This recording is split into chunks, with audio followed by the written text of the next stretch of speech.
is going to share the details of the package under mission Atmanirbhar Bharat. First, the Honorable FM and MOS will brief, then we will take some questions from you. Over to Finance Minister.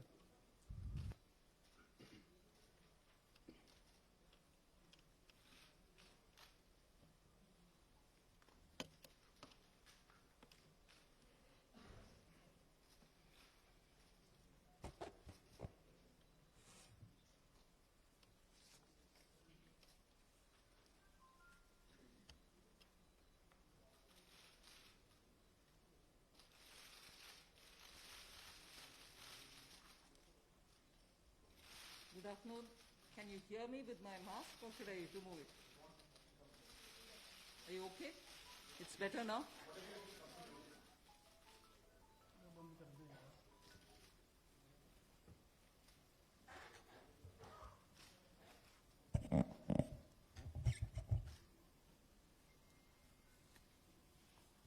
Good afternoon.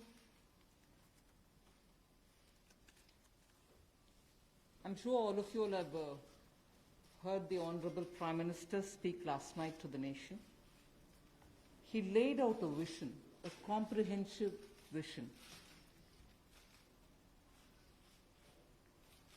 And that vision was laid out after wide and deep consultation with several sections of our society. And these discussions were held at various levels, with various ministries, and also gradually taken up to the level of the Prime Minister's office.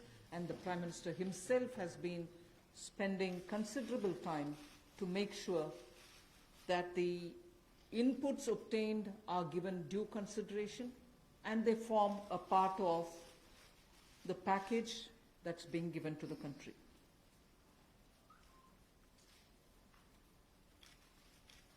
Essentially, this is to spur growth and to build a very self-reliant India. And that's where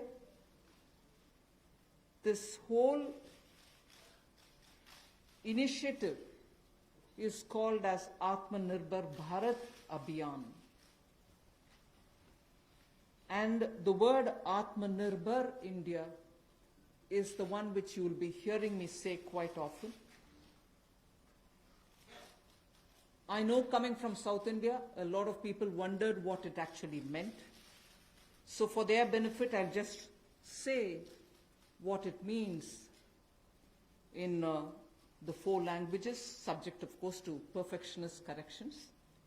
Suya Sarbu Bharadam in Tamil, Suya Adharita in Telugu, Suyam Asarittan in Malayalam, and Swayam Avalambita in Kannada. Subject to correction, it may not be the perfect translation, but something to take it closer to what it means. So Atmanirbhar Bharat is what we are talking about. And you heard the Prime Minister clearly say that this is going to be resting on 5 important pillars. 5 important pillars: the economy, infrastructure, technology-driven systems, demography, and demand. So if these are the 5 pillars on which we are trying to build Atmanirbhar Bharat, the focus obviously will be what can be defined as the factors of production in today's language. Factors of production, all of us know that we've been hearing it: land, labor, capital, and enterprise. Today, we recast it, say it the same way, but then essentially referring to the very same factors of production, but in this Atmanirbhar Bharat, our focus therefore would be on those factors of production which are land, labor, liquidity, and law. So essentially it addresses issues of ease of doing businesses, ease of doing, compliance and regulations being due diligence observed, and so on. And in this, the intention is to build brands. Intention is also to take local brands, and build them to a global level. So there is a global value chain integration also as a part of this vision which the Prime Minister has put before us. Certainly when he says Atmanirbhar Bharat, it is not to look inwards and cut India to become an isolationist country. It certainly talks about a confident India which can rest on its strengths and also be able to contribute to the globe, the way in which the Prime Minister rightly pointed out. The production of PPE and masks and also ventilators to an extent has rapidly grown within these 40 days. We have the capability, we have the enterprise to build such capabilities and help the world with it. And therefore India shall continue contributing to the globe. You've also been seeing, I'm moving away from Prime Minister's last night's speech, you've been seeing that the government being led by Prime Minister Modi, even in 2014-19 regime, was a listening, was a sensitive, and also was a responding government. And that is why I list before you the various reform-driven steps which have been successfully taken. It's important for us to recall that now. Even as we talk about building a new India, building an India which is going to be Atmanirbhar. If I were to group them into different categories and list out what has been done by this government, even in between 2014 and 19, if you were to talk about the poor, we had the DBT-based reforms, based on which today, as we look at the migrants, look at the poor, look at the lockdown in their lives and the impact it has made in their lives, the DBT enabled us to directly put money into their accounts, and they didn't even have to go to the bank to collect it. The bank mitras were able to come and deliver the money, and therefore that reform based on Jan Dhan accounts, based on Aadhaar, and based on mobile technology has brought a revolution in this country, which many countries do recall now, and many of them are not able to do it, although India is able to do it. So for the poor, the DBT, the micro-insurance schemes, PM Awas Yojana, Ujjwala Yojana, again something which has made it possible for people to have free cooking gas in the last 3 months. It wouldn't have been possible to reach out to the poor to have their cooking gas given unless the Ujjwala scheme was so successfully implemented. Swachh Bharat Abhiyan and Ayushman Bharat. And therefore for the poor, during the last tenure, the several schemes which benefited were all reform driven. If I were to talk about agriculture in the same spirit, PM Fasal Bima Yojana, PM Kisan Yojana, which again has come off handy, that we were able to front load the money to the Kisan during this lockdown. Otherwise it wouldn't have been possible. Creating new fisheries department, Krishi Sinchai Yojana, were all aimed at bringing reform in agriculture. Similarly, talking of business and also trying to bring in better business environment. PSB cleanups happened, public sector banks cleanup, after a heavy load of phone banking resulting in NPAs. Public sector banks recapitalization, FDI liberalization, ease of doing business reforms, which were taken down to the third level of administration governance, IBC reforms, GST reforms, and today because of the GST reforms, you're able to see what impact lockdown is having on small and medium businesses. And finally, reforms in other areas, very quickly to recall. National Highway Authority, the TOT plans, the airport privatizations, power sector reforms, which resulted in India becoming a power surplus country from shortages always. 175 gigawatts of solar targets out of 86 gigawatt has already been achieved out of that number. And cleaning up of the coal mine sector. These are all things which I would want to recall here before we talk about what we are offering in the Atmanirbhar Bharat. This is the foundation. This is the credential with which the Prime Minister has always been on the side of reform, reform for better living in this country, ease of living in this country.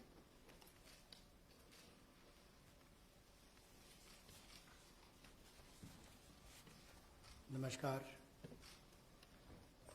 कोविड-19 में देश और दुनिया के सामने बहुत सारे संकट खड़े किए और इन चुनौतियों के समय में भी भारत के यशस्वी प्रधानमंत्री आदरणीय मोदी जी अवसर देखते हैं और कहीं ना कहीं पिछले कल का उनका जो देश के प्रति संबोधन था उसमें स्पष्ट तौर पर दिखता है कि आत्मनिर्भर भारत बनाने के लिए ये जो संकल्प उन्होंने लिया है, ये जो सोच अपनी देश के सामने रखी है, इसने एक नई ऊर्जा देशवासियों में भर दी है। जहां अपने घरों तक सीमित थे लोग, आज वो आत्मनिर्भर भारत बनाने के इस संकल्प में जुड़ने जा रहा है और संकट में अवसर देख रहा है। और शायद यही कारण है कि दुनिया के मुकाबले अगर भारत का देखा जाए तो इस लड़ाई में बहुत अच्छे कदम रहे। यहां तक कि दुनिया भर के देशों में दवाइयां तक पहुंचाने का भी संकट के समय में अगर किसी ने काम किया तो भारत की दवाइयों की कंपनियों ने किया, जिसमें भारत को बहुत प्रशंसा भी मिली है। यही नहीं, सबसे पहले कोविड-19 को चलते मोदी सरकार ने जो पहला कदम उठाया वो प्रधानमंत्री गरीब कल्याण योजना के रूप में लेकर आए कि देश के गरीब को भूखा ना रहना पड़े, उसको कोई दुख तकलीफ ना हो। और 1,70,000 करोड़ का ये पैकेज माननीय वित्त मंत्री जी ने आप सबके सामने रखा था। और यही नहीं, कंप्लायंस की कोई दिक्कत ना हो कि आपको कानूनी तौर पर वैधानिक रूप से कोई जो नियमों का पालन कर रहा है उसमें आप रह ना जाएं, तो उसकी भी छूट 3 महीने का मोरेटोरियम पीरियड आपको दिया गया। फिर आरबीआई के माध्यम से भी घोषणाएं हुई जिसमें लिक्विडिटी का फायदा आप सबको मिला, देश के करोड़ों लोगों को। तो मेरा मानना यह है कि रिफॉर्म्स की जब माननीय प्रधानमंत्री जी बात करते हैं कि आत्मनिर्भर भारत हमने बनाना है, तो उसके 5 स्तंभ की उन्होंने बात की है, 5 पिलर्स की बात की है, जिसके विस्तार में उल्लेख माननीय वित्त मंत्री जी ने किया है। मैं एक बात इसमें और कहना चाहता हूं कि ये जो हम इकोनॉमी की बात करते हैं, अर्थव्यवस्था की बात करते हैं, पहला स्तंभ आधारभूत ढांचा हमारा ऐसा हो जो आधुनिक हो। और यही नहीं, हमारे सिस्टम जो है वो 21वीं शताब्दी में हमें विश्व गुरु बना सकें, उस लायक हम बनाएं। वाइब्रेंट डेमोग्राफी की हम बात करते हैं, युवा शक्ति को हम राष्ट्र शक्ति और राष्ट्र निर्माण के रूप में लगाएं और उनका लाभ उठाएं। और डिमांड को कैसे बढ़ाना है और डिमांड सप्लाई चेन का समन्वय कैसे बना रहे और अर्थव्यवस्था आगे और कैसे बढ़े, इसके इस्तेमाल को करने की भी जरूरत है। बोल्ड रिफॉर्म्स का पूरा लेखा जोखा माननीय वित्त मंत्री जी ने पिछले 6 वर्षों का दिया है। मैं यही कहूंगा, बड़े निर्णय करने के लिए मोदी जी जाने जाते हैं। चाहे वो गुजरात में आए भूकंप के समय वापस कच्छ को खड़े करने की बात हो, या आज के संकट के समय भारत में पीपीई और मास्क के निर्माण की बात हो। और कहीं ना कहीं यही सोच भारत को आत्मनिर्भर भारत बनाने जा रही है। और इस आत्मनिर्भर भारत जो मूवमेंट है, इसमें हम आप सबको जोड़ने आए हैं। 20 लाख करोड़ का ऐतिहासिक पैकेज माननीय मोदी जी ने पिछले कल घोषणा की है और प्रधानमंत्री जी ने हमें निर्देश दिया है कि प्रतिदिन अलग अलग सेक्टर्स को लेकर आप सबके बीच में आकर इसके विस्तार में हम लोग जानकारी दें।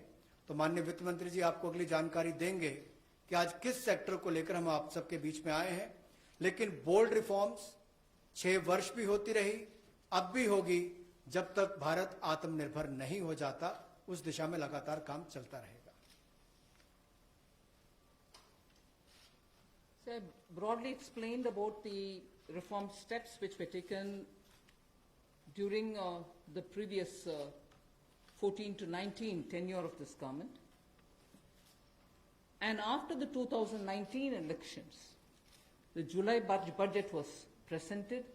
Post that, immediately, in this very hall, we met several times, over several fortnights, when we had to respond to the call of the hour, the need which was felt by the SMEs and many others. And all this only to underline the fact that you're speaking with a sensitive, a responsive, and a government which believes in consultation. So then after that, the budget of February 2020 was presented, but soon after came Corona. And after the parliament session was concluded, within hours of the announcement of the lockdown, the PM Garib Kalyan package was announced, about which Amos has briefly referred. The numbers are something which are worth recalling here because we are going to have to build on that. 52,606 crores into DBT account of 41 crore bank account holders, the Jan Dhan account holders. 18,000 crore worth grain and pulse transfers happened, in which 48 lakh metric tons of wheat and rice have been distributed, costing 69 crores, to 69 crore account ration card holders. 71,738 metric tons of pulses have been distributed to 6.25 crore card holders. Aside from this, non-card holders have also been distributed grains. And I mentioned a minute ago about the Ujjwala scheme, which helps distribution of free cylinders. Divyang and old age pensioners have all been also given assistance. So after the lockdown, within a couple of hours, meaning within a day or two, we came with that announcement of the Garib Kalyan package. With that, there was also a compliance and also due diligence related deadline dates which were postponed so that ease of compliance could come in. Beginning today, I come over to speaking about today. Beginning today, for the next few days, I shall be coming with this entire team before you to put out the details of the vision which PM has put forth yesterday. So PM's vision for a self-reliant India, we will come with the details in various tranches beginning today, and we shall not forget in each of the tranches that we are talking about that we do have a responsibility towards the poor of this country, towards the needy of the country, towards the migrant workers of this country, the Divyang and the aged. So the tranches will of course be for all our convenience, suitably bringing grouped items which have some correlation. Alongside, you also had the Reserve Bank of India coming up with a lot of liquidity infusion, about which the data which will be shared with you all will go into greater detail about the quantum that they came up with, the LTROs and the TLTROs. I'm not getting into it so that you'll get the data, but we are not going into it. We also ensured, the Revenue Secretary is here, we also ensured that 18,000 crores of refunds through a special drive were given for all the income tax taxpayers. Drawback were also given the payments. So the intention being liquidity should be in the hands of the people. For all those who have up to 5 lakhs of refund dues, we cleared it. 14 lakh taxpayers have benefited because of that. So with that said, today the tranche has about 15 different measures, 6 of which pertain to the micro, small and medium enterprises. कुटीर लघु उद्योग के लिए 6 ऐसे कदम हम उठाएंगे. 2 relate to the employees provident fund. 2 relate to the NBFCs, housing finance corporations, and the MFIs, microfinance institutions. 1 relates to DISCOMs, 1 relates to contractors, 1 relates to real estate, and 3 are tax measures that we've taken. So I'll get into the detail of today's tranche of announcements. I said there are 6 major steps for the MSMEs. The first one, there is a collateral-free automatic loan for MSMEs which is being provided. This will give facility up to 3 lakh crores. 25 crore outstanding for those MSME units for whom 25 crore is the outstanding loan, or 100 crores whose turnover will benefit from this. These loans will have a 4-year tenure, and there will be a moratorium given for 12 months. These are going to be 100% credit guaranteed over as a cover given to banks and NBFCs on principal and interest. So this is going to be available till 31st October 2020. There are no guarantee fees, no fresh collaterals required. So I guess this will benefit 45 lakh units so that they can resume their business activity and also safeguard jobs.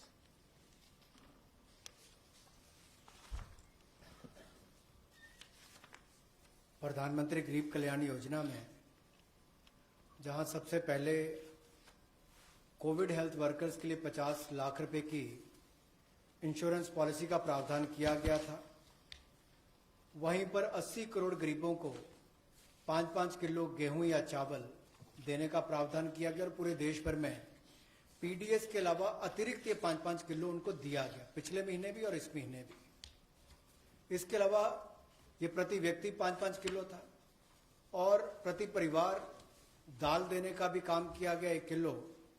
और इसके अलावा जो हमारे वृद्ध, विधवा, दिव्यांग हैं उनको भी जनधन खातों में सीधा पैसे डाले गए, 500-500 रुपये, 1000 रुपये उनको टोटल डाला गया. इसके अलावा जो 20.5 करोड़ जनधन योजना खाता धारक थे, ऐसे 41 करोड़ खातों में भी 52,606 करोड़ रुपया अब तक ट्रांसफर कर दिया गया है. 8 करोड़ उज्ज्वला योजना के जो उपभोक्ता हैं उनको मुफ्त में 3 महीने 1-1 सिलेंडर देने की बात हुई थी. जब तक उनको सिलेंडर की आवश्यकता है उसकी प्रक्रिया भी शुरू हो गई और दे भी दिए गए. यहां तक कि जो पीएम किसान के लिए भी 2,000 रुपया ऐसे करोड़ों किसानों के खातों में उसको ट्रांसफर कर दिया गया.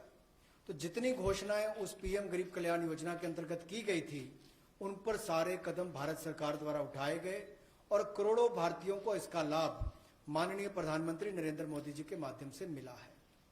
जहां तक व्यापारी वर्ग की बात है, आम आदमी की बात है, कंप्लायंस का बर्डन उसके ऊपर ना आए, घर से बाहर नहीं जाते थे, तो उसके सामने जो संकट था कि वो कैसे समय सीमा रहते अपनी कंप्लायंस पूरी कर सके, उसमें भी उसको छूट दी गई और उसको भी 3 महीने आगे बढ़ाया गया, जिससे उसको लाभ मिला है. आरबीआई ने भी जो महत्वपूर्ण घोषणाएं की उससे लाखों करोड़ रुपए की लिक्विडिटी मार्केट में आई है, जिससे पूरे देश को लाभ मिला है. और इसकी जानकारी आप सबके सामने पहले भी रखी है, केवल आज एक बार फिर आपके ध्यान में लाने की जरूरत पड़ी तो उसको किया है. एक जो मीडिया के माध्यम से हमारी जानकारी हमें मिली और जो वीडियो कॉन्फ्रेंस और बाकी सब वार्तालाप बाकी लोगों से हुआ, मध्यम सूक्ष्म लघु उद्योग, कुटीर उद्योग, घरेलू उद्योग जो है, इन सब के सामने बहुत बड़ी मुसीबत थी कि पैसों की भारी कमी थी। इन सब के लिए क्या किया जाए, ये भारतीय अर्थव्यवस्था की रीढ़ है। ये जो हमारा सूक्ष्म लघु मध्यम उद्योग है, कुटीर उद्योग है, गृह उद्योग है, इन सब का एक बहुत महत्व है। 12 करोड़ से ज्यादा लोगों को ये रोजगार देते हैं। तो ऐसे कारोबार और व्यापार करने वाले, विशेष तौर पर एमएसएमई सेक्टर जो है, इसके लिए आज एक बहुत बड़ी घोषणा है कि collateral free automatic loan 3 lakh crore रुपए का मध्यम सूक्ष्म लघु कुटीर और गृह उद्योग को मिलेगा। इसमें किसी को अपनी ओर से कोई गारंटी, कोई कोलेटरल देने की आवश्यकता नहीं है और इसका समय सीमा भी 4 वर्ष की होगी और पहले 12 महीने यानी कि पहला 1 वर्ष उनको प्रिंसिपल रीपेमेंट नहीं करना पड़ेगा, इनके मूलधन का चुकाना नहीं पड़ेगा, मूलधन को नहीं चुकाना पड़ेगा और 12 महीने की इस पे छूट रहेगी और 4 वर्ष के लिए उनको ऋण दिया जाएगा। तो 3 लाख करोड़ रुपए का ये ऋण, ये हमने बगैर किसी गारंटी, बगैर किसी कोलेटरल के भारत के मध्यम सूक्ष्म लघु उद्योग, कुटीर और गृह उद्योग के लिए मोदी सरकार ने करके दिया है। I just move to the next one, which is about a 20,000 crore subordinate debt proposition which we are bringing. If the earlier one, which was just now explained by the MOS, was for standard MSMEs who, because of lockdown, couldn't move forward because they didn't have money, they didn't have cash coming in. So for buying raw materials or paying the wages, if they had a problem, you had that emergency credit line which we spoke about just a minute ago. Now I come to talking about subordinate debt through which we want to infuse about 20,000 crores. These are meant for stressed MSMEs. So if you're providing for the standard, you're now providing for the stressed MSMEs. Now the stressed MSMEs do have a problem of equity. So for them, through a subordinate debt provision, we want to provide about 20,000 crore liquidity. 2 lakh MSMEs are likely to benefit from this. The functioning of the MSMEs which are NPA or are stressed, all of them will be eligible. For this subordinate debt-based scheme, NPAs or stressed MSMEs will all be eligible for this. The government will be providing about a 4,000 crore as its contribution to the CGTMSE, the Credit Guarantee Trust, and they will be then able to provide the partial credit guarantee support to the banks, as a result of which stressed and NPA MSMEs will immediately benefit. तनाव में जो सूक्ष्म लघु मध्यम उद्योग या कुटीर या गृह उद्योग हैं, उनकी इन परिस्थितियों को देखकर गौण कर्ज या अधीनस्थ ऋण के रूप में 20,000 करोड़ रुपए का प्रावधान इन स्ट्रेस्ड एमएसएमईज के लिए किया गया है, ताकि इनकी जो कमी आती थी उस कमी को दूर किया जा सके। और इसमें भी लगभग 2 लाख से ज्यादा मध्यम लघु सूक्ष्म कुटीर उद्योग को लाभ मिलने वाला है और ये 20,000 करोड़ का गौण ऋण ये तनाव वाली एमएसएमईज को दिया जाएगा। The next of the MSME linked steps that we are taking, this is the third. There is a fund of fund being created for infusing about 50,000 crore as equity into the MSMEs. This will benefit those MSMEs who have the potential and who are viable. So we spoke about those who are standard, we spoke about those who are NPAs and stressed. Now I'm talking about MSMEs who may be doing viable business and who need hand-holding because of the situation thanks to the COVID. So this fund of fund, with a corpus of 10,000 crores, through mother fund and daughter fund framework, will be able to provide the growth potential MSMEs greater support, and this, we think, will help MSMEs to expand their capacities, and this will also encourage them eventually to get listed in the markets which they can choose. जो मध्यम लघु सूक्ष्म उद्योग अच्छा कर रहे हैं, विस्तार करना चाहते हैं, आगे बढ़ना चाहते हैं, लेकिन उनके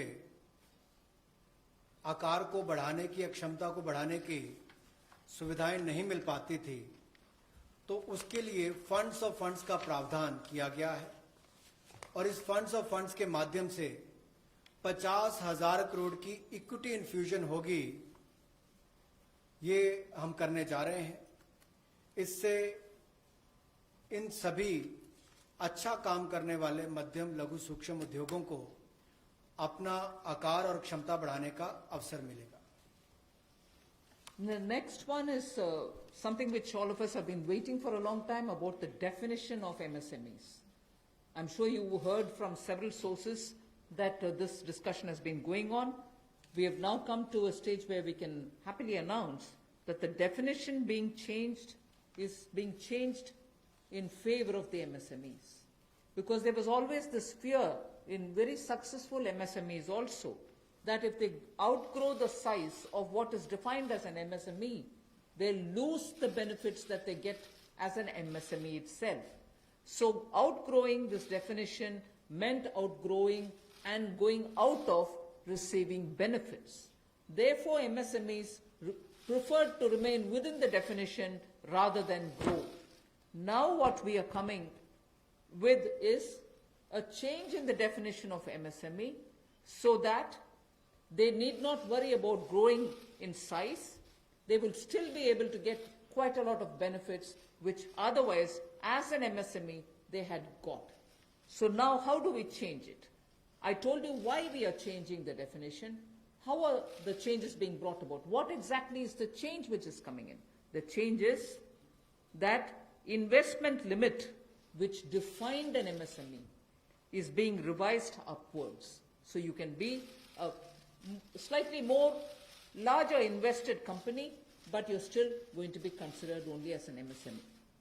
And then I'll come to the amounts which is shown in the chart there. But the idea is, even with an increased investment, you'll still be defined only as an MSME. You shall not get out of the benefit which is given to you as an MSME. Second is, additional criteria to define an MSME is being brought in. And that criteria is based on turnover. So that is being brought in newly now. Earlier it was only investment size. Now investment size and or additional turnover size is being brought in. And earlier, the distinction which prevailed between manufacturing unit, and therefore their definition was on slightly different account. Service units, their definition was on slightly different criteria. Now that differentiation between manufacturing and service MSME are being removed. Manufacturing MSME or service-based MSME shall all be defined similarly. And then, therefore, the chart that is there before you will tell you what was earlier and what is now. What was earlier defined with an investment of 25 lakh as micro unit will now have investment allowed till 1 crore. So they'll still be called a micro unit even if the investment is up to 1 crore. Now, in that, service investments of 10 lakhs were called as micro earlier. Now, because the distinction is removed, service also will have the benefit of being called a micro unit even if the investment is 1 crore. Over and above it, I did say that in addition to investment as a definitional criteria, we are bringing in the criteria of turnover also. So now your investment can be up to 1 crore and your turnover can be up to 5 crore. You shall be called as micro. This or that. Your investment can be 1 crore and your turnover can be 5 crore. Up to 5 crore, you will be micro enterprise. And so on. So small will be up to 5 crore, manufacturing enterprise. Services was up to 2 crore. Now the definition is changed to 10 crores and 50 crores. Investment and turnover. And so on. The table explains it.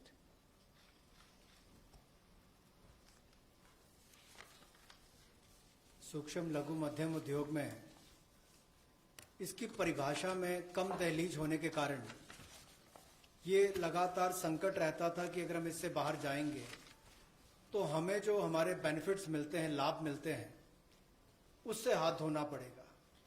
और यही कारण था कि हमारे कुटीर सूक्ष्म लघु उद्योग कभी बड़ा बनने का सपना नहीं देखते थे, और सपना देखते भी थे तो ये जो सीमा इसके लिए रखी गई थी, कम दहलीज थी, इसके कारण ये बड़े नहीं हो पाते थे।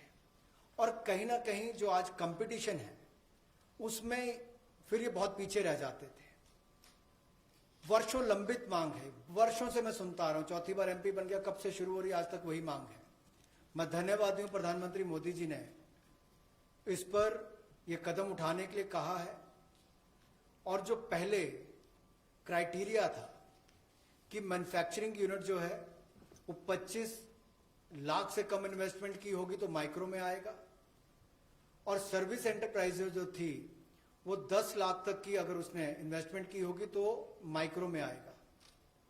अब इसमें एक बदलाव किया गया है कि निवेश की लिमिट को तो बढ़ाया गया है, साथ में कारोबार को भी जोड़ा गया कि आपने व्यवसाय या कारोबार कितना उस वर्ष में किया है।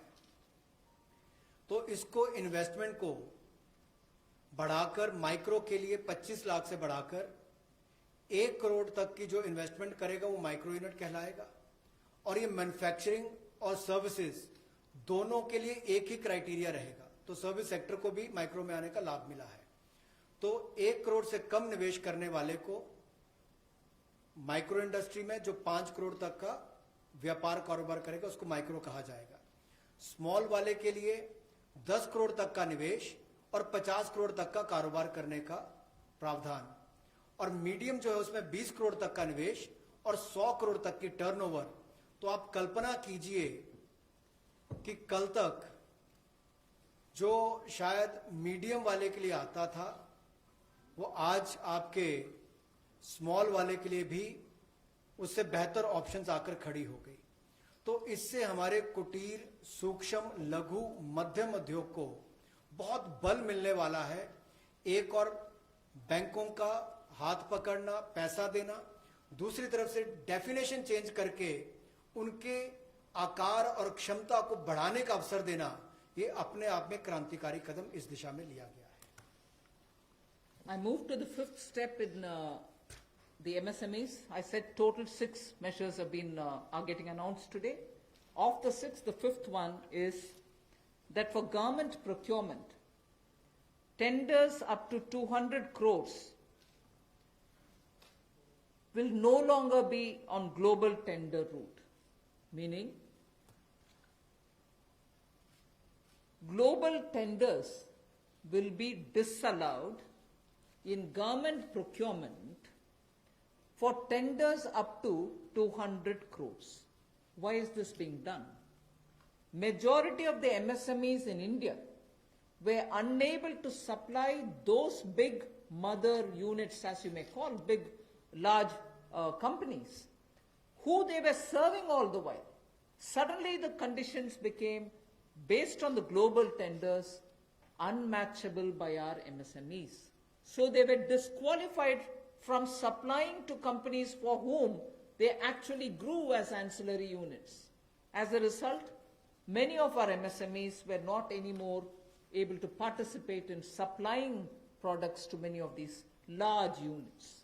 So by bringing this condition now, we are saying for global tenders worth 200 crores or less, particularly for government procurement, they need not be global tenders at all. So this will make MSMEs do their business with a lot more confidence and carry on with it. Self-reliant India will also then be able to serve Make in India, because small units can now be participant in government purchases. पिछली 2 slides में भी आपने देखा होगा कि कुटीर सूक्ष्म लघु मध्यम उद्योग के लिए जो बड़े कदम उठाए गए हैं, 3 लाख करोड़ के कोलेटरल फ्री और कोई नई गारंटी दिए बिना एक और से ऋण उपलब्ध करवाना, उसके अलावा जो बाकी कदम उठाए गए और उनकी परिभाषा बदलने का काम भी किया गया, तो ये कदम उससे एक और स्तर ऊपर है कि ये सब बदलने के बाद उनको कामकाज जब मिले तो कंपटीशन में कहीं ना कहीं अनफेयरनेस जो होती थी उसमें हमारे लोकल उद्योग वो पीछे रह जाते थे। तो लोकल को बल, लोकल से ग्लोबल तक जाने की बात जो कल तक प्रधानमंत्री जी ने कही, उसी दिशा में एक ये कदम है।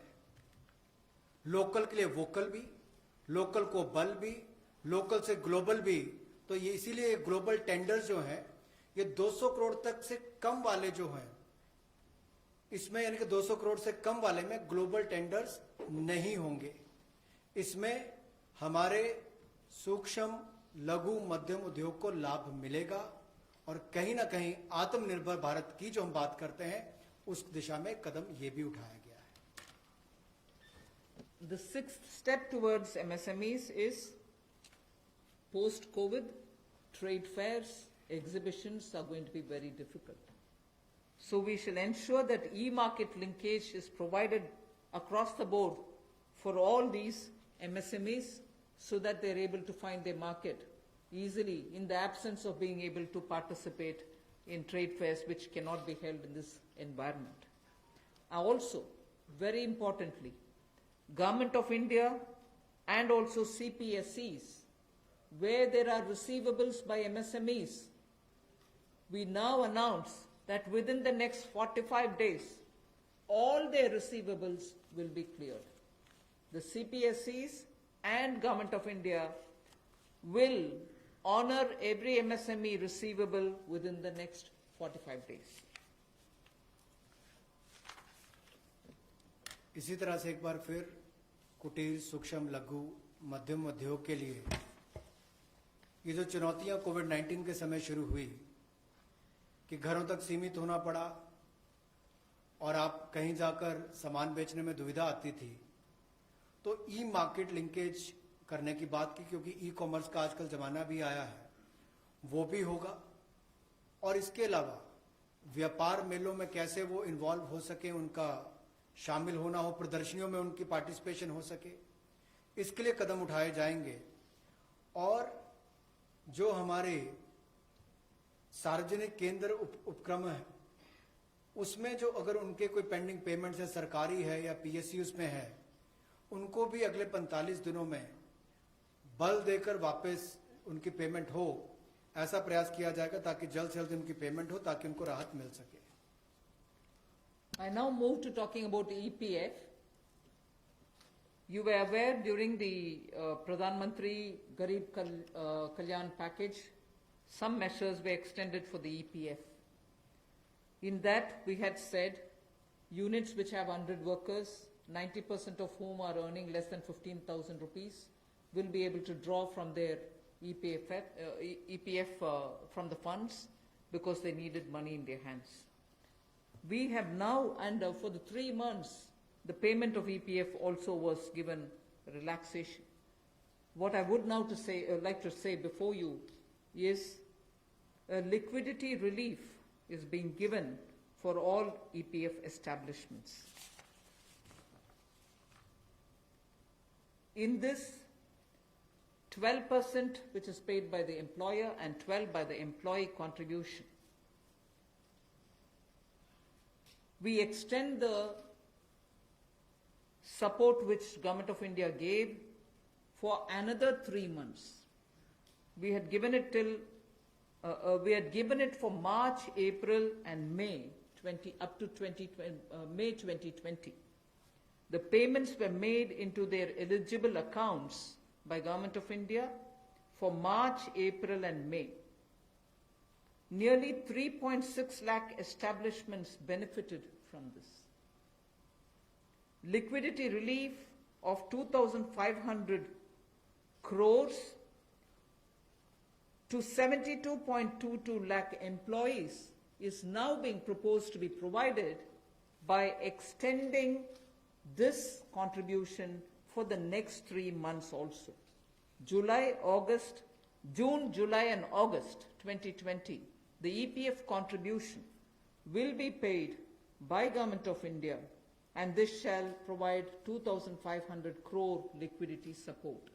So what was given earlier for March, April and May is now being extended for another 3 months, which will be June, July and August, and therefore we shall be infusing 2,500 crore liquidity and 72.22 lakh employees will benefit from it.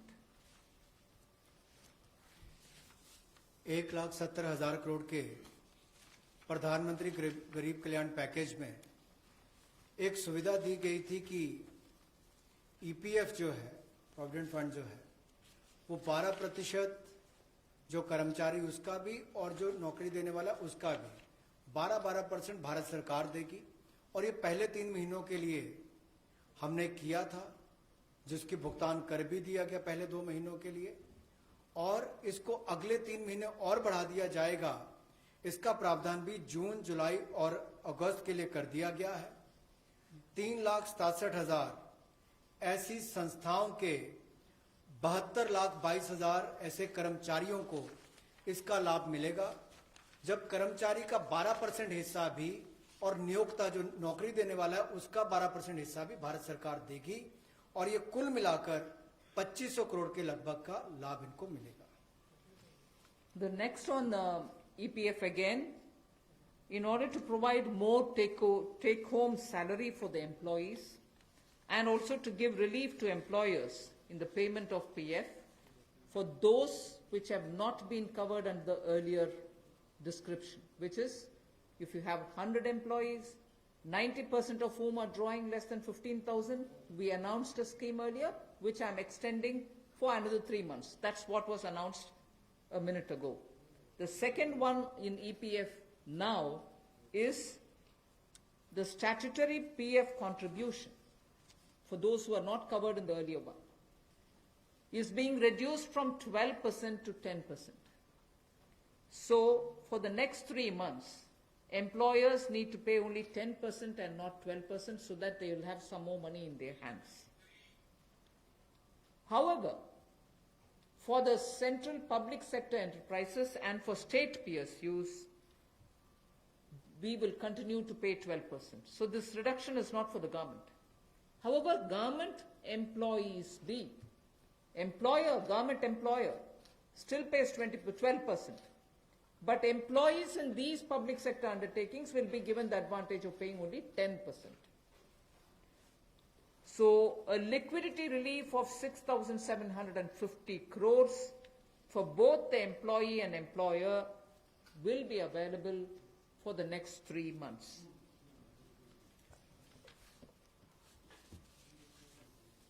एक और प्रावधान, क्योंकि आज के समय पैसा कर्मचारी के हाथ में भी कैसे ज्यादा हो, इसमें भी एक बड़ी राहत देने का प्रयास इसमें किया है कि जो ईपीएफ कंट्रीब्यूशन है, जिनका ईपीएफ का योगदान है, वो ऐसे संस्थानों के लिए और कर्मचारियों के लिए 12% से कम करके 10% अगले 3 महीनों के लिए किया गया है। इससे कर्मचारी भी और संस्थान दोनों को लाभ मिलेगा। लेकिन जो सरकारी हमारी संस्थान है, सेंट्रल पीएससीज हैं, इनके लिए 12% ही रहेगा, उसमें कोई बदलाव नहीं किया गया है। तो इससे कुल मिलाकर 6,750 करोड़ रुपए का लिक्विडिटी सपोर्ट इनको मिलेगा और एक तरह से 6,750 करोड़ रुपया ज्यादा इनके हाथ में आएगा। The next one is about non-banking financial companies, housing finance corporations, and microfinance institutions. We have been hearing in spite of a lot of steps which the RBI took, in spite of all the provisions that we made between the July budget and the February budget, it was felt that the NBFCs were not able to get enough resources. And particularly, some NBFCs which were not very highly rated had particular difficulties in comparison to the others. So, Government of India now launches a 30,000 crore special liquidity scheme. Under the scheme, investment will be made in both primary and secondary market transactions where investment grade debt papers, this is not infusing equity, this is taking and buying debt papers of NBFCs, housing finance corporations and microfinance institutions. And not high quality debt papers, they can be investment quality also. So this we expect will have an impact on those struggling NBFCs who need money to carry on with business. And these NBFCs are also those who have been funding MSMEs.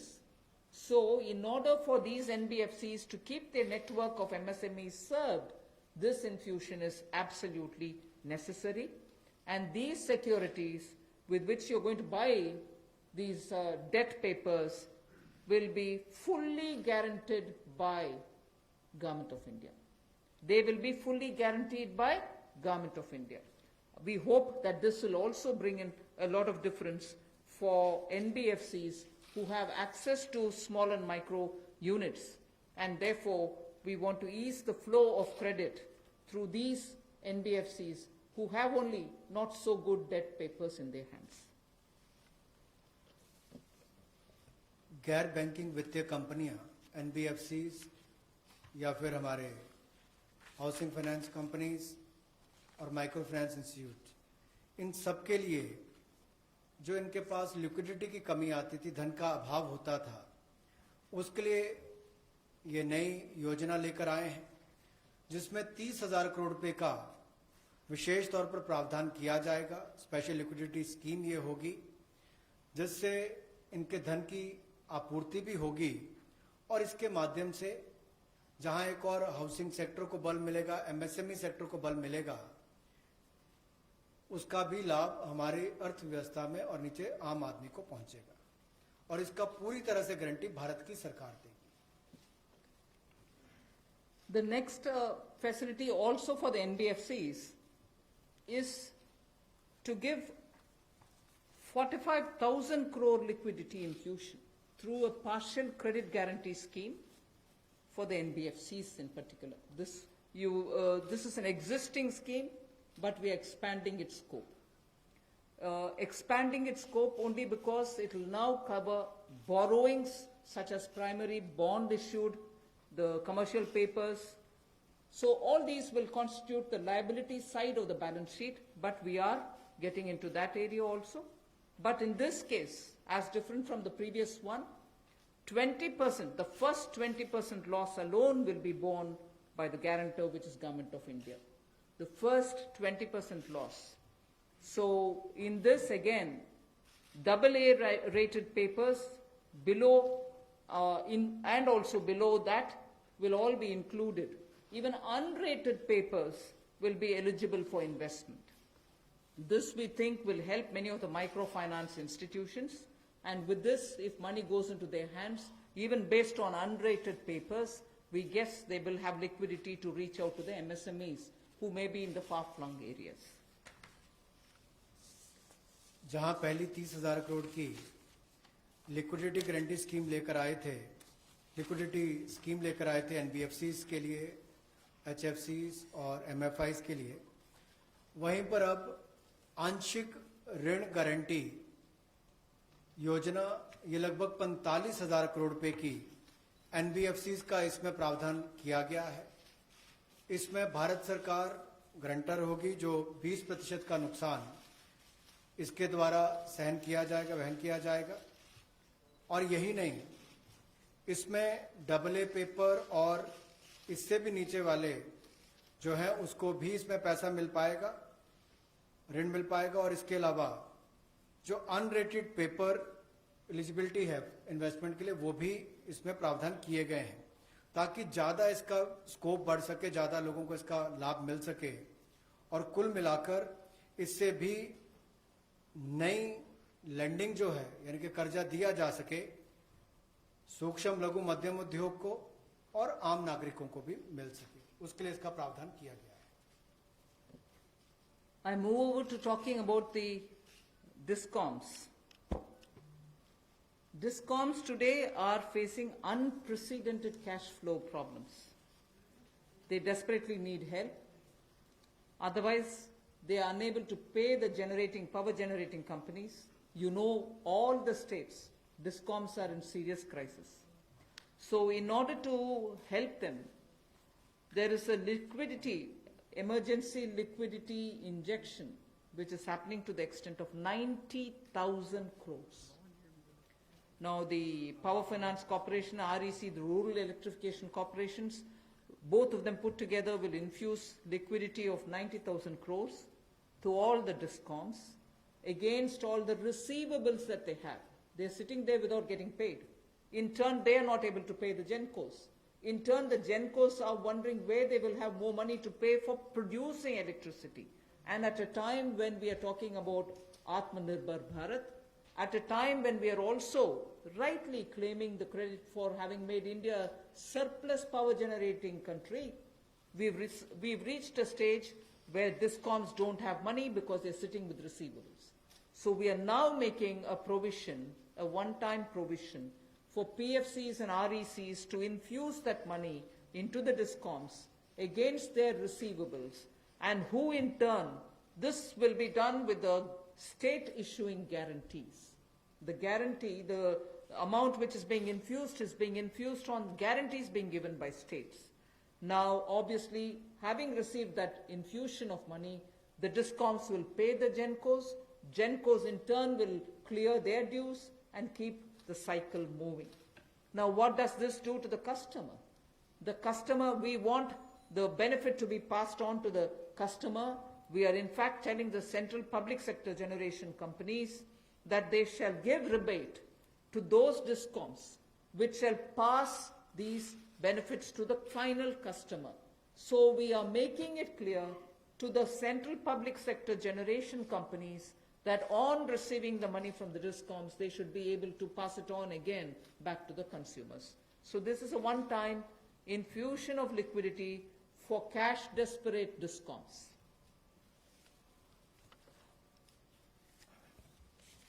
बिजली वितरण कंपनियों की आय में जो भारी कमी आई है और लेनदारी जो इनके कई राज्यों से बढ़ी है, उसके कारण भी ये अभूतपूर्व नकदी प्रवाह की स्थिति इनको देखनी पड़ रही है। इन परिस्थितियों में आम उपभोक्ता को भी नुकसान ना हो, बिजली उत्पादन करने वाले भी और बिजली वितरण करने वाले भी इस अभूतपूर्व समस्या में कहीं उलझकर ना रह जाएं, इसके लिए 90,000 करोड़ रुपए का प्रावधान डिस्कॉम्स के लिए किया गया है, बिजली वितरण कंपनियों के लिए किया गया है। और ये 90,000 करोड़ रुपया जो बिजली वितरण कंपनियों को दिया जाएगा वो पावर फाइनेंस कॉरपोरेशन और रूरल इलेक्ट्रिफिकेशन कॉरपोरेशन के माध्यम से दिया जाएगा।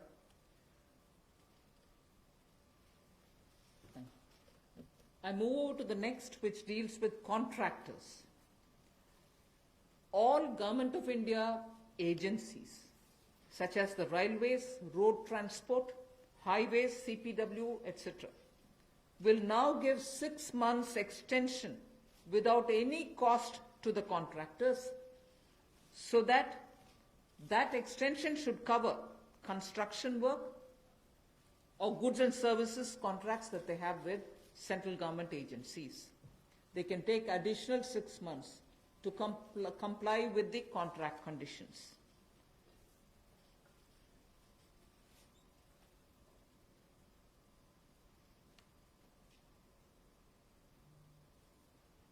I didn't get it.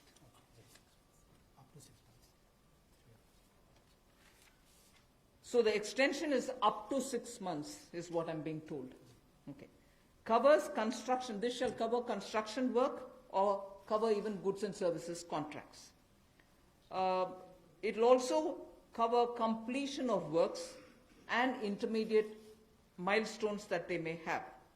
This will also cover and extend concessional period which is given in PPP contracts. So even the concessional periods will get extended up to 6 months.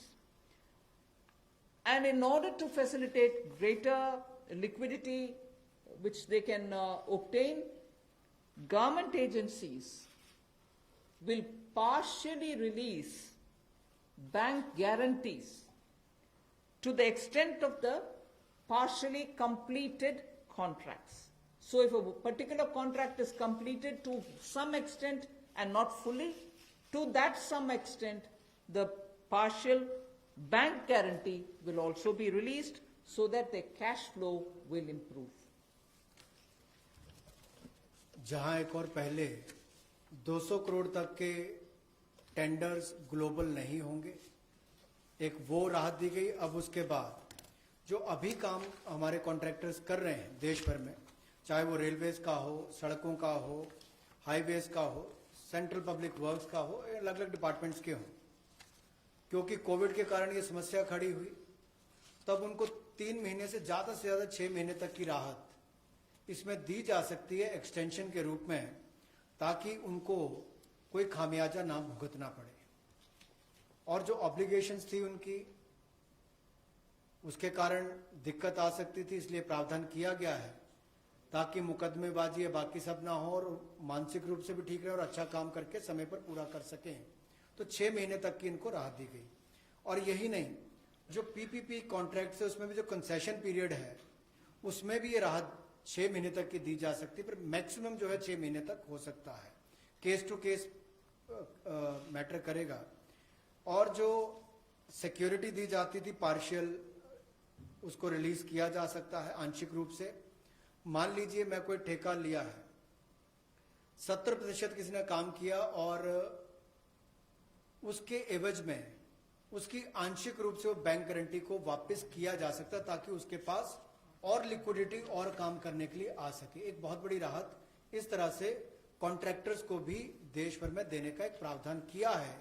80% किया होगा तो उसके अनुसार, 60% किया होगा तो उसके अनुसार, लेकिन कुल मिलाकर उसके पास पैसा ज्यादा आए ताकि वो काम काज में उसको कहीं दिक्कत ना आए। I've come to the last two of today's announcements. One relate to the real estate, which is what I'm doing now. The next has direct taxation related reliefs, which has 3 different aspects. So the last two, one is on the real estate and the next is on the taxation.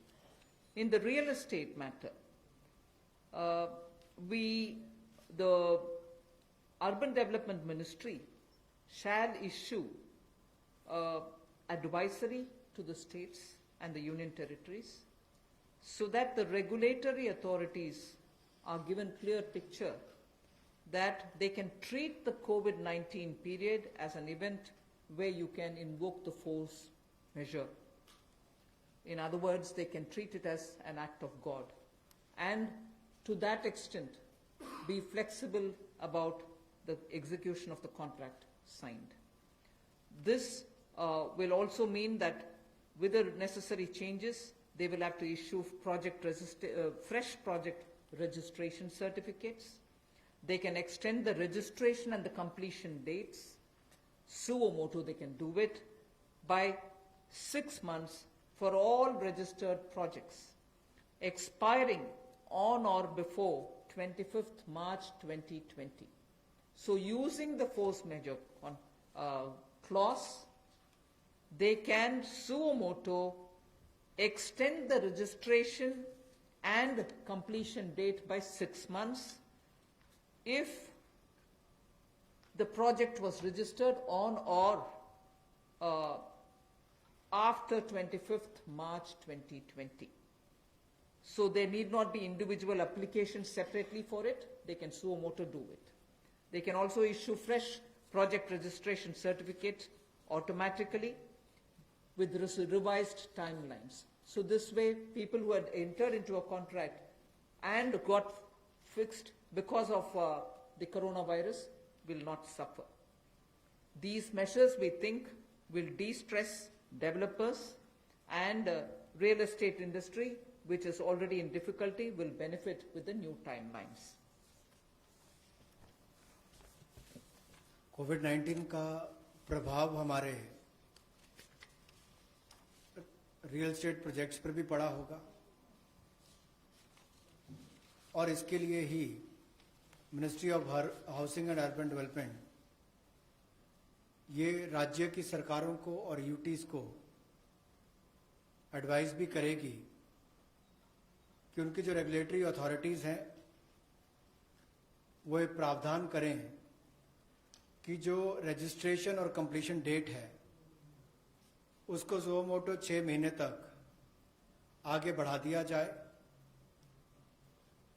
और इसकी जो 25 मार्च तक जो expiry date थी यानी कि उसको 6 महीने तक आगे बढ़ा दिया जाए और इसमें कोई इंडिविजुअल एप्लीकेशंस मंगवाने की आवश्यकता नहीं है। जो 25 मार्च तक थी उसको वैसे ही 6 महीने तक का आगे विस्तार कर दिया जाए, उसको आगे अवधि को आगे बढ़ा दिया जाए। रेगुलेटरी अथॉरिटीज को भी यही अनुरोध किया गया है और इसमें ministry of housing and urban affairs के माध्यम से जाएगा कि 3 महीने तक पीरियड उसको भी आगे बढ़ा दिया जाए और जो फ्रेश प्रोजेक्ट रजिस्ट्रेशन सर्टिफिकेट्स हैं वो भी रिवाइज टाइमलाइंस के साथ दे दिए जाए। तो इसी तरह से रेरा के अंतर्गत जो टाइमलाइंस है उसको आगे बढ़ाने की जो बात कही गई है इसमें विस्तार में कही गई। I move over to talking about the tax-related proposals, which is my last. You're fairly familiar with the TDS and the TCS tax deductions which happen. We have now from, let us say, tomorrow till 31st March 2021, reduced the TDS rates and the TCS rates by 25% of the existing rate. So if the existing rate is 100, it will be reduced by 25%. This shall apply to all payments, if they are payment for contracts or professional fees or interest or rent or dividend or commission or brokerage. All of these will be eligible for this 25% rate reduction. Through this, and as I said, this will be coming into force from tomorrow and last till March 31st, 2021. And this we think, this reduction we think will release nearly 50,000 crores in the hands of the people who otherwise would have paid it as TDS. This reduction alone is going to give 50,000 crores back to the people, in the sense it will be in their hands rather than coming in as payment of taxation. जो TDS rates हैं वो सभी non salaried payment वालों को, residents को, और TCS rate जो है उसमें 25% की कटौती की गई है फाइनेंशियल ईयर 2020-2021 के लिए, और इससे 50,000 करोड़ रुपए का लगभग लाभ आम जनता को मिलने वाला है। यानी कि अगर मेरा 100 रुपया बनता था तो मैं 100 रुपये की बजाय अब 75 रुपये दूंगा और उसमें 25% की कटौती की गई है। तो एक बहुत बड़ी राहत कार वेतनभोगी इन सबके लिए, non salaried payment to residents, इनके लिए की गई है। The next is a set of dates which are getting extended for direct tax, some of the measures that we are taking. All pending refunds to charitable trusts and non-corporate businesses and professions, including that of proprietorship, partnership, LLP and cooperatives, shall be issued immediately. I did mention at the beginning that we have already refunded quite a lot of refunds which were either 5 lakhs or lesser to individuals who waited for their refund for a long time, and through that nearly 14 lakh people had benefited. Now we are saying that the pending refunds of all charitable trusts, non-corporate businesses, professions, proprietorships, partnerships, LLPs and cooperatives, many of whom can be very small, Many of these are in cooperative sectors, many are MSMEs, many are small partnerships. All their refunds will be given immediately, which will mean that they will get their due money, that's their money, they will get it back in their hands without any delay. Then the due date of all income tax returns for the year 2019-2020 are now being extended from 31st July 2020 and 31st October 2020 to 30th November 2020, and tax audits from 30 September 2020 is being changed to 31st October 2020. So that is a measure which will help people not to worry about how they are going to do their compliance, will they be able to file their returns or not. So that is a step which we take. And the last one, which also is a taxation related measure, is the date of assessments getting barred, because assessment time gets barred with a certain date. We are conscious of it, we have taken cognizance of it, so we are saying date of assessments getting barred as on 30th September 2020 is now being extended to 31st December 2020. So 3 months extension is being given so that date of assessment doesn't get barred as of September 2020, it can wait till December 2020. And also, those getting barred on 31st March 2021, we are saying this in advance, those getting barred as of 31st March 2021 are being extended to 30th September 2021. They're a clear, again 6 months extension for those March. We are telling that in advance.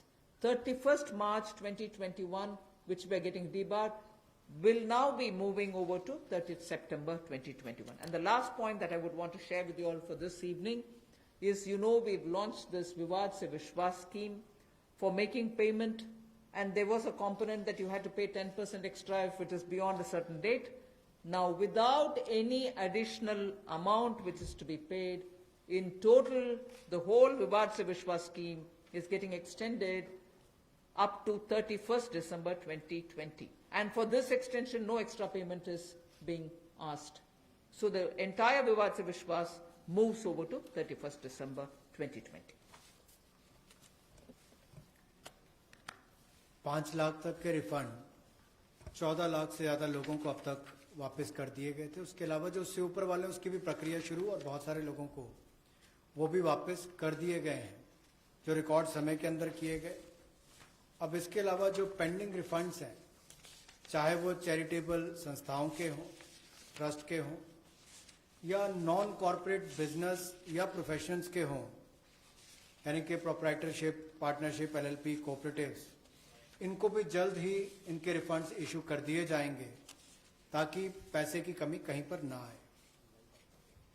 Income tax की return के लिए जो due date थी वित्तीय वर्ष 2019-20 के लिए,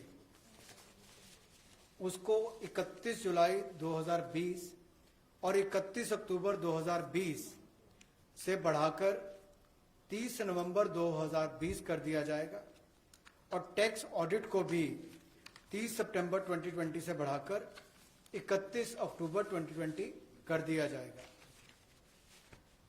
जहां तक डेट ऑफ असेसमेंट की बात है, यह भी वर्जित हो रही थी 30 सितंबर 2020 को, इसको भी एक्सटेंड कर दिया जाएगा 31 दिसंबर 2020 तक, और जो वर्जित हो रही थी 31 मार्च 2021 को, इसको 30 सितंबर 2021 तक बढ़ा दिया जाएगा। मैं एक बार फिर कह देता हूं, जो डेट ऑफ असेसमेंट्स जो बार हो रही थी 30 सितंबर 2020 को, उसको 31 दिसंबर 2020 तक बढ़ा दिया गया है, और जो बार हो रही थी 31 मार्च 2021 को, उसको 30 सितंबर 2021 तक बढ़ा दिया गया है।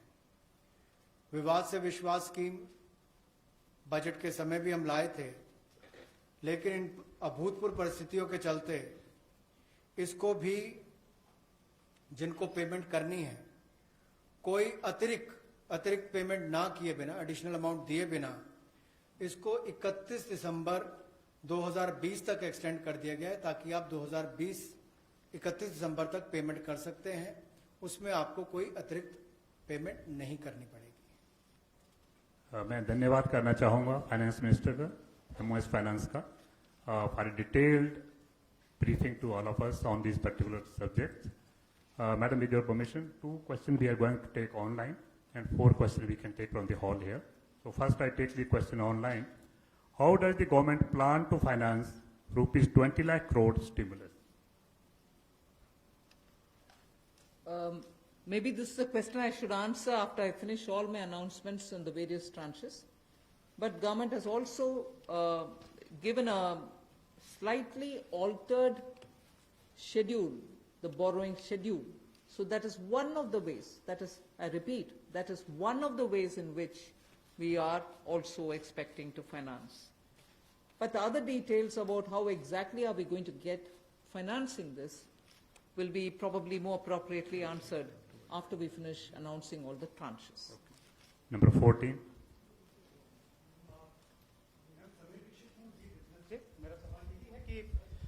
बोरिंग्स को लेकर के पहला सवाल था, इस पे थोड़ा सा अगर आप और बताना चाहें कि इतने बड़े पैकेज के लिए सरकार फिलहाल बोरिंग को लेकर के क्या योजना है, आने वाले वक्त में किस तरीके का और प्रावधान करने की योजना है, और दूसरा ये कि जो बैंक गारंटी, जो लगातार बैंक पिछले 2-3 महीने में ये बात को लेकर के चिंतित थे कि कुछ सेक्टर्स पर लोन देने के लिए वो ज्यादा पॉजिटिव नजर नहीं आ रहे थे और बैंक गारंटी, सरकार से गारंटी को लेकर के वो लगातार अपील कर रहे थे। ऐसे में आपको लगता है कि इस बड़े पैकेज के बाद में बैंक की तरफ से लोन देने की शुरुआत हो पाएगी और लिक्विडिटी फ्लो की जो कोशिश है उसको कामयाबी मिलेगी? मैं आपके सेकंड क्वेश्चन को जवाब दे देती हूँ, बट फर्स्ट क्वेश्चन अब शायद दोबारा बोलना पड़ेगा, मैं ध्यान से शायद सुने नहीं। सेकंड क्वेश्चन के लिए मैं जवाब ये दे रही हूँ कि ये गारंटी का विषय जो आपने उठा रहे हैं कि बैंक से भी मांग था, उसके लिए तो आज गारंटी का विषय भी हमने घोषणा कर चुके हैं। सो उसके कारण हम ये मानते हैं कि बैंक्स में थोड़ा और तैयारी होगी, मगर वैसे भी पिछले एक सप्ताह से बैंक सेक्रेटरी इधर देवशीष पांडा जी हैं, लगातार कितने बैंक से क्रेडिट जा रही है, किन को जा रही है, एमएसएमई की जा रही है, रिटेल सेक्टर को जा रहे हैं, ये विषय हम फिनेंस मिनिस्ट्री के हैंडल से और पीआईबी के द्वारा भी जानकारी देते आ रहे हैं। इसमें हम स्पष्टता से ये समझें कि बैंक्स लोन देने से संकोच नहीं कर रहे हैं। सैंक्शन किए हुए लोन्स हैं जिसमें बैंक का ये कहना है कि सैंक्शन करने के बाद भी कस्टमर आकर के लॉकडाउन खत्म होने के बाद हम आकर लेंगे, प्लीज तब तक आप पैसा रिलीज ना करें। ऐसे रिक्वेस्ट कस्टमर रख रहे हैं बैंक के सामने। मैं ये नहीं कह रही हूं सभी कस्टमर्स ऐसे बोल रहे हैं, मगर ज्यादातर कस्टमर्स ये बोलने की वजह से सैंक्शनड लोन का विवरण हम दे रहे हैं हर 2 दिन के एक बार, फिर भी वो अमाउंट रिलीज क्यों नहीं होता। और ये भी प्रश्न उठते हैं कि क्यों बैंक्स रिवर्स रिपो में रिजर्व बैंक में लगातार पैसा डाल करके आ रहे। कारण यही है कि सैंक्शन करने के बाद भी क्लाइंट्स उनके अपने चॉइस पर कह रहे हैं कि लॉकडाउन निकालने के बाद, हटने के बाद हम पैसा रिलीज करवाएंगे आपसे। सो ये भी है विषय, हम इसका पूरे हर पहलू अंडरस्टैंड करने का आवश्यकता है। Your first question? That's all right. That's covered. Number 12. I'm Sapna here. Very good afternoon. Ma'am, 2 questions. A lot of queries are coming from various quarters that after the announcement of the additional borrowing by the government last Friday of 4.2 lakh crore approx, how much is of that's going to be taken care in terms of meeting the revenue gap, ma'am? And the stimulus which you've just mentioned. And ma'am, in today's announcements, would you be able to give us any indication as to what would be the cash outgo by the government? I think your first question is largely addressed already about where are we going to get the money from, and is the debt market going to be able to, receive the announcement that's been made by the government last Friday? Yes, you're seeing how the market is responding, and that's no secret. It's not something anyone can hide. It's public domain information. I have broadly indicated the amounts. But in any case, end of the, all the announcements, 4 or 5 announcements, you'll get to know. And in any case, the Honorable Prime Minister has clearly said what is the total size of the stimulus package. Ma'am, related question online hai. Does the package announced by the Prime Minister yesterday is a standalone one, or it is inclusive of earlier package of 1.7 lakh crore and the other security items, 65 lakh crore liquidity measures announced by the RBI? Does this all? As I said, whoever has asked that question online can wait till all the announcements are made. Number 9. Ma'am Monica ji business ma'am MSME sector में पहले से ही बहुत ज़्यादा liquidity crunch था और UK Sinha committee ने ये सारी रिकमेंडेशंस पहले से ही दे दी थी, तो इतना समय क्यों लग गया? क्या हम लॉकडाउन का इंतजार कर रहे थे? और दूसरा ये कि अप्रैल के जीएसटी नंबर्स अभी तक नहीं आए हैं, तो एमएसएमई सेक्टर से काफ़ी कंप्लेंट्स आ रही हैं और वो काफ़ी रिक्वेस्ट कर रहे हैं कि एक जीएसटी एमनेस्टी स्कीम उनके लिए आ जाए, तो क्या हम उसकी आशा कर सकते हैं? एमएसएमई के लिए अभी इतनी सारी घोषणा, पता नहीं मुझे क्यों आप उसको लॉकडाउन के लिए हम कौन इंतजार करते हैं जी लॉकडाउन के लिए? आप क्षमा कीजिए, मुझे कैसे उसका जवाब देना है पता नहीं चल रही है। मगर एमएसएमई के लिए हम धीरे धीरे जुलाई बजट में भी घोषणा किए, उसके बाद पार्शियल गारंटी का अनाउंसमेंट भी हुआ, फरवरी के बजट में भी एमएसएमई के लिए बहुत सारे कदम हमने उठाए, और अभी कॉम्प्रिहेंसिवली स्ट्रेस्ड हो, एनपीए हो, सस्टेनेबल और वायबल यूनिट्स हो, उन सब के लिए अलग अलग हिस्से पर एमएसएमई के लिए स्टेप्स उठा रहे हैं। और जीएसटी रेवेन्यू के ऊपर रेवेन्यू सेक्रेटरी को मैं बोलूंगी कि प्लीज। नंबर 13। आपने जो सवाल पूछा कि जीएसटी का जो अप्रैल महीने का फिगर अभी तक डिक्लेयर नहीं किया है, आपको मालूम है कि जीएसटी के जो रिटर्न्स फाइलिंग के डेट्स है वो सब एक्सटेंड हो गए हैं। एक बार जब अगर एक्सटेंड कर दिया जाए कि हमने बहुत सारे रिटर्न्स कहा है कि जून तक भरना है, या जो 5 करोड़ से ज़्यादा के जो लोग हैं उनको भी हमने टाइम दिया है, तो एक्सटेंशन देने के बाद अब जो ये जो फिगर्स है इसके बारे में स्पष्ट स्थिति जो है सो हमें 30 जून तक ही मिल पाएगा हमें। तो इसीलिए हम लोगों ने उस फिगर को अभी तो जो लोग पैसे दे पा रहे हैं वो दे पा रहे हैं, बाकी लोग 30 जून तक उनको अवधि दी गई है, उसके बाद ही हमें स्पष्ट स्थिति मालूम पड़ेगा कि कितना पैसा आया, किन लोगों ने रिटर्न फाइल किया है। जहाँ तक कि आपने एमएसएमई की बात की, जीएसटी रिफंड इस एक महीने में, अप्रैल महीने में टोटल इस फाइनेंशियल ईयर में अब तक करीब 11,000 करोड़ लोगों को जीएसटी का रिफंड दे दिया गया है। 11,000 करोड़ एक महीने में, और उसकी संख्या भी मैं बताऊं अगर तो करीब 27,000 लोगों को आईजीएसटी का रिफंड मिला है, और जो बाकी जो जीएसटी का जो रिफंड है करीब 1,39,000 लोगों को जीएसटी का रिफंड मिला है। Madam Sunil Prabhu, NDTV. Just 2-3 points. One, of course, was on the fiscal deficit. Where do you keep the target now? Because this is something that nobody visualized it. Prabhu, just may I intervene? Please focus your question on today's briefing part, because as Madam told, It's part of that, sir. 4, 5 series Okay. briefing will be here, so please focus for the today's briefing. That is one part of it, madam. The fiscal deficit and, the states asking for FRBM and, certain measures which you have been part of the deliberations in that aspect. The second is that when you say the EPF and this package that is being given to MSMEs, especially, there is unemployment that is taking place. How are you going to safeguard that, through various measures vis-a-vis this, and what exactly is the outlay that we are envisaging in terms of from the finance minister?